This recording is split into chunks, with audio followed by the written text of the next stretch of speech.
everyone, it is Courtney. I know it has been so long since I have posted a video. I posted my last pregnancy vlog, and that was the last time you've heard from me. And I actually posted that after I had Max. You might hear him. He's over here. I'll show you guys him in just a little bit. He's content right now, so I'm gonna leave him where he is.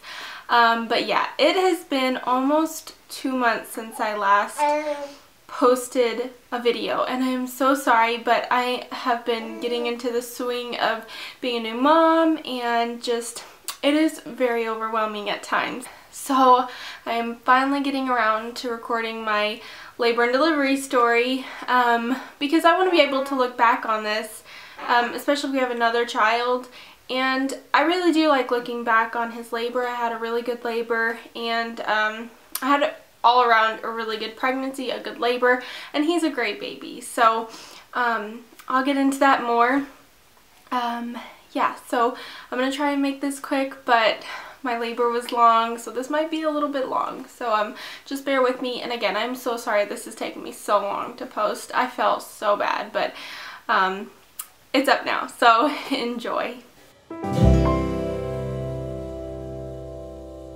So I'm convinced I know what started labor.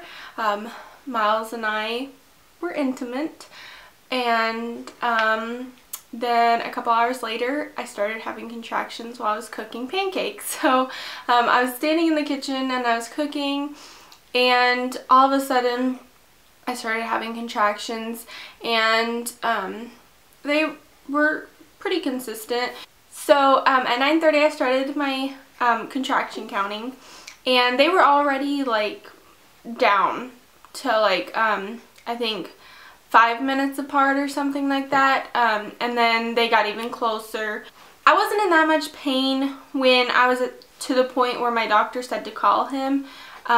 They were consistent. They had been consistent since about 9:30. They were close together, and they were lasting a while. But I wasn't in a lot of pain, so I waited to call. Finally at 1:30 I called the doctor. Miles was like, "You need to call the doctor. They haven't gone away," you know, and I was to the point I had to sit down for the contractions, but it wasn't, I mean, it wasn't bad. So I finally called the doctor at 1:30, and he said to head on to the hospital, and they'll check me and see if I'm ready to have Max. So we actually stopped and got a bite to eat on the way to the hospital because I was pretty sure they were going to keep me. We got to the hospital around 2 o'clock, and they checked me, and I was at a 2. So it was 2 o'clock and I was at a 2. So I'd progressed 1 centimeter since I had been to the doctor.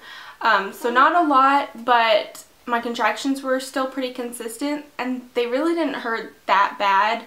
I knew like it was a contraction, but I could handle them. I mean, I wasn't in tears. I could walk with them. I could talk. I mean, I was fine. We asked the nurse, you know, do you think they'll end up keeping me, or do you think they'll send me home? And she said, I think you're having this baby either today or tomorrow. So they put us in a room, and we texted a few people. We didn't want to text anyone until we knew for sure that we were staying. We just let them know, you know, we're here, we're getting checked out, and we'll call you in an hour to let you know if we're staying or not. So at 4:30 they checked me again, and I was at a 3. So at 2 I was at a 2, and then at 4:30 I was a 3. Okay, it is just past 5:30, and we are staying until he is here. Miles has his shirt on. He's all ready. We ain't leaving here without the kid. Yeah. So I'm having contractions. I just had one, so I thought I'd record in between. But they have my monitors on. I got my IV. That was awful. And so we're just waiting. She checked me at 4:30, and I was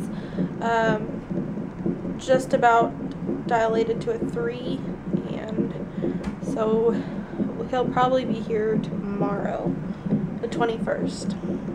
But yeah, here's our lovely room. Where's your lovely phone? Right here. Are you ready? Miles. Here he comes. Are you excited? Yes. Are you nervous? Yes.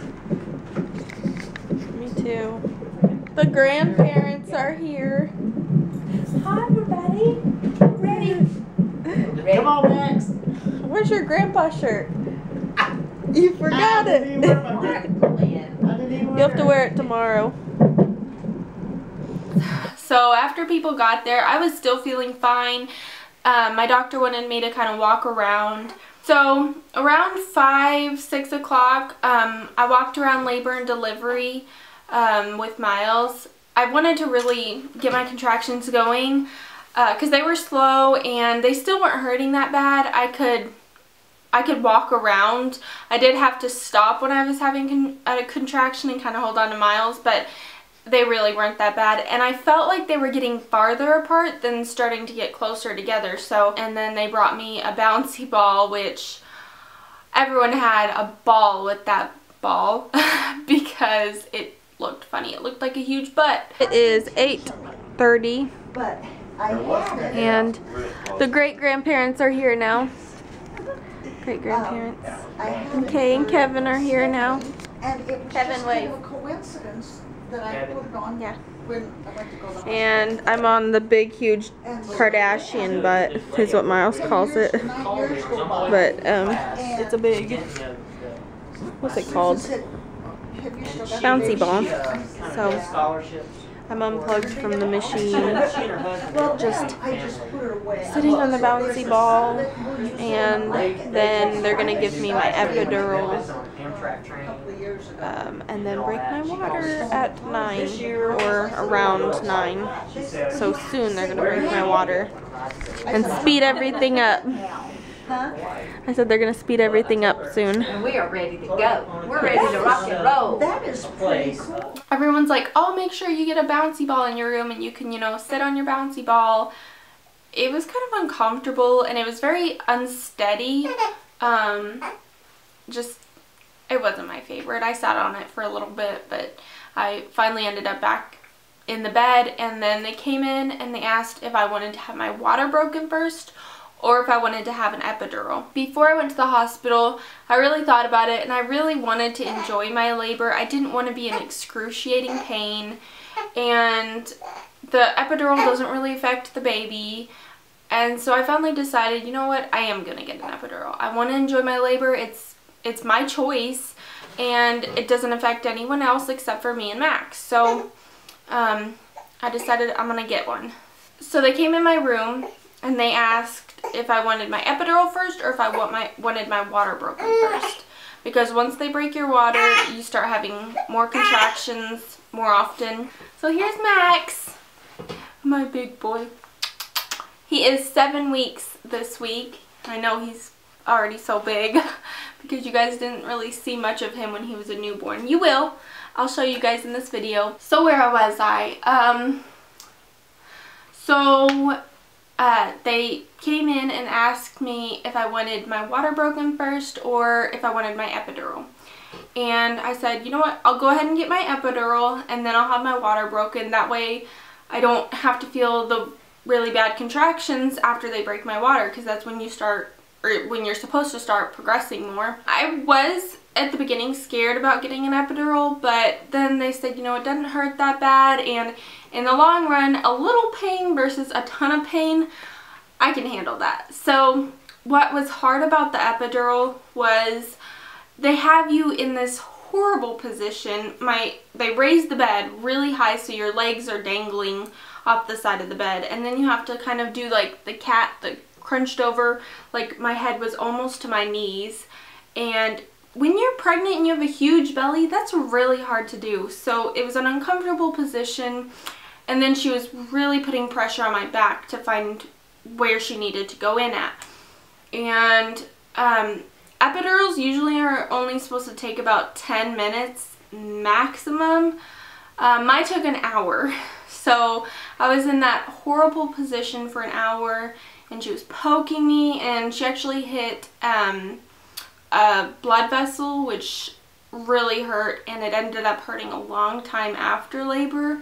I'll get into that later, but Yes, so she hit a blood vessel, so she had to start all over because there was blood in the line, and it took her an hour. They started my epidural at 9, but it wasn't actually in until 10 o'clock. And so the epidural, I mean, I was in tears. It really was hard. Most people, if you're watching this and you haven't had a baby and you do want an epidural, most people that doesn't happen to. I found out I have a curved back, and so it was harder for her to get in. She didn't realize I had a curved back until later, and so yes, it was not the best experience, but I would still do it again.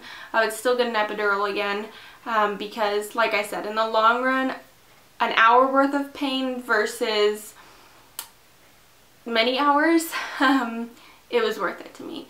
So I got my epidural. Like I said, they finished at 10 o'clock, and I started going numb. I could still feel my legs, kind of like when they numb your mouth at the dentist's office. If you've ever had that done, you can still move your mouth, you can still like feel if you touch it, but it feels swollen and funny. That's how my legs felt up to like my stomach. So after they put my epidural in at 10 o'clock, they broke my water, and that was an interesting feeling. It was just like a little stick thing, and they stick it up there and break the water, and it just all comes gushing out. But I didn't really notice the gushing because I was numb, so I couldn't really feel my water break. I just felt warmth. Gross. After they broke my water, I was 4 centimeters dilated and 60% effaced, which is thinned out, and so I still didn't progress that much, but they said, you know, my water will start progressing me more. So I just kind of rested, and they said, you know, try and get some sleep. You won't get a lot of sleep after. It's really hard getting sleep in the hospital. So at 1 a.m. they checked me again, and I was still 4 centimeters dilated. So from the time they broke my water, about 10:30 to about 1 o'clock, I hadn't progressed hardly at all. I was still having contractions, but they were 3 to 4 minutes apart, and that's not a lot. Especially after they break your water. So the epidural, I'm sure, slowed my labor down a little. So since my labor was progressing so slow, they decided to give me some Pitocin to help things move along. So I did naturally go into labor, but they decided to induce it a little more. So they gave that to me around 1 a.m. So an hour later, after they started giving me the Pitocin, I was at a 5. So I jumped from not progressing hardly at all to an hour later jumping a centimeter, which was great. It's 2:51 a.m. Yeah. And Grammy lost the bet because she said 2:30. Yep. Oh, hey everybody. So she's out. September 21st. Mhm. September 21st. What time did they check me? What time did they check me Dear our last? Lord. It's literally Max's birthday. Happy birthday to you. Happy birthday to you. Happy birthday, dear Max. Happy birthday to you. Come on, be born. What time was it? 2:11. See? 2:11. At 2:11. At Did I win the 2:11, bet? I That's when was you sent the 5 text, so it centimeters happened before dilated that. and 80% effaced. What does effaced mean? Thin. Thin. Thin. 80% thin. Sounds fancier. I'm when you said 10% thin. it. I'm 80% You've got fat. 90% to go. I got 90% to go. We just got finished playing props from Whose Line Is It Anyway? Oh, I got that on video. Honky tonk, badonkadonk.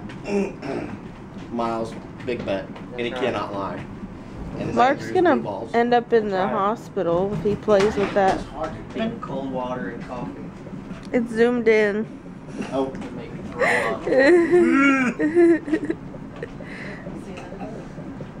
Miles, what'd you say? So I'm alternating cold want water and coffee. Ooh, water and coffee. You need Make some me throw up. Zofran? Huh? You need some Zofran? Zofran? Makes you not throw up. Zofran is your friend. Lord. Zofran is your friend. So at 2 a.m. when they checked me and I was at 5, they also put an internal monitor in because he was moving around so much that they couldn't get his heartbeat. It's 2:57 and my milk just came in. Somebody milk me. My milkman. I just need to get in the warm shower. So at 3:30 a.m., which was an hour and a half after they had checked me last time, I was at a 7, which was great, and I was 80% effaced. And I had been on and off sleeping. I had probably slept maybe an hour total, hour and a half, because they came in, my blood pressure kept dropping from the epidural, which was normal, and they would just give me a shot to help with that. So after they checked me at 3:30, I started feeling contractions. Not really like hardcore, but just some pressure, a lot more pressure than I had been having, and they were getting much stronger. I mean, I'll show you the video where they're just off the scale. I mean, they go up off the chart and then come down a little later. So they were lasting a lot longer, and they were much stronger, and all I could feel was pressure. So at 5 o'clock I was feeling a lot more pressure. I was laying on my side, and so the other side that I wasn't laying on was less numb because the epidural it's gravity. I mean, whichever side you're laying on, you're going to get more of that medicine. So I was laying on my left side, and so my right side was a little less numb, and that didn't go away and up to labor. I was still less numb on the right side. And they came in at 5 o'clock and gave me some more of my epidural medicine because I had run out. They checked me again, I can't remember what time, probably 6, 7 o'clock, and I was pretty much to a 10. I was like 9.5, and they said, you know, once you're to a 10, we'll call a doctor. So they sat me up when I was at 9.5 centimeters dilated. They pretty much sat me horizontally up with my legs like down to kind of help him move along so I didn't have to push as long. Just let gravity do its thing. I don't know if the doctor's been notified yet, but you should be here hopefully within an hour and a half. Yeah. Maybe another hour and a half. It's showtime. Our families are now intimately linked by this event. Forever bond. I'm at 9.75. Yeah. I'm to a 9 point. Let's go right now. Right now. Y'all look at this. This is the warmest spot in the whole miserable room. I know. I could just sit right here all day. It's freezing in here.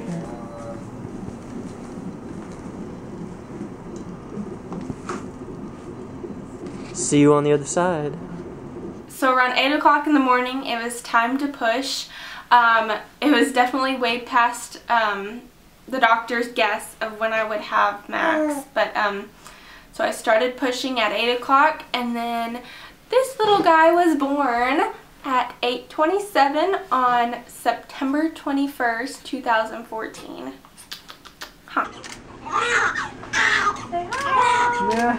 See, I'll look completely different tomorrow. Like, who does he look like so far? You look like your mother right now. He does, I think. Your mother. There you go. About 7'2", 7'3", I think. Oh, you got some fuzz up there. You ever seen a baby before? Pretty First amazing, one, huh? Pretty cool stuff.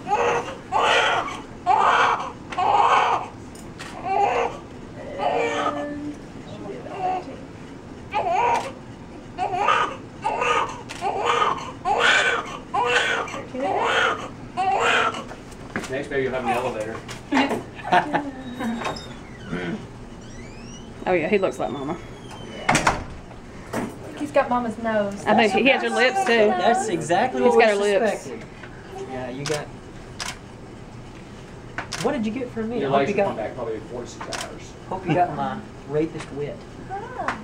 And I pushed 27 minutes, which is not bad. Miles watched the whole thing. He said he wasn't going to watch down there, and he did. He looked, and they even brought a mirror in so I could see, which I thought was kind of cool. Some may think that's gross. Even I would have thought that was gross, but it's different when, you know, you're having a baby, I guess. 7 pounds 2 ounces, which is a lot smaller than I thought he would be. And he was 19 inches long. His head circumference was 13 inches. And he was born at 39 weeks, exactly a week early. He had just turned 39 weeks that day. So he was born exactly a week early because his due date was the 28th. So yeah.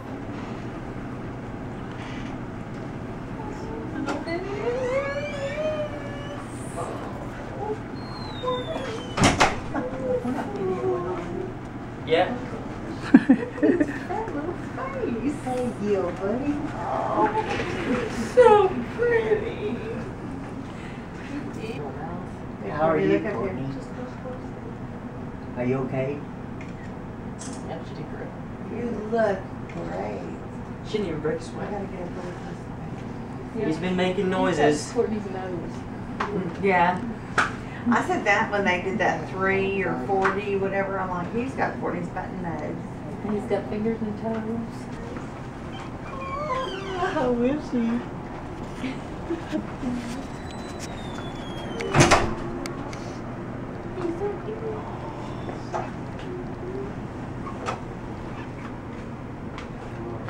He's so gorgeous. Mouth. With my mouth? I was trying to look for that. He's got it. No, he was doing the boo-boo lip when he came out. Was he? Oh yeah, I wonder where he got that. He's so cute.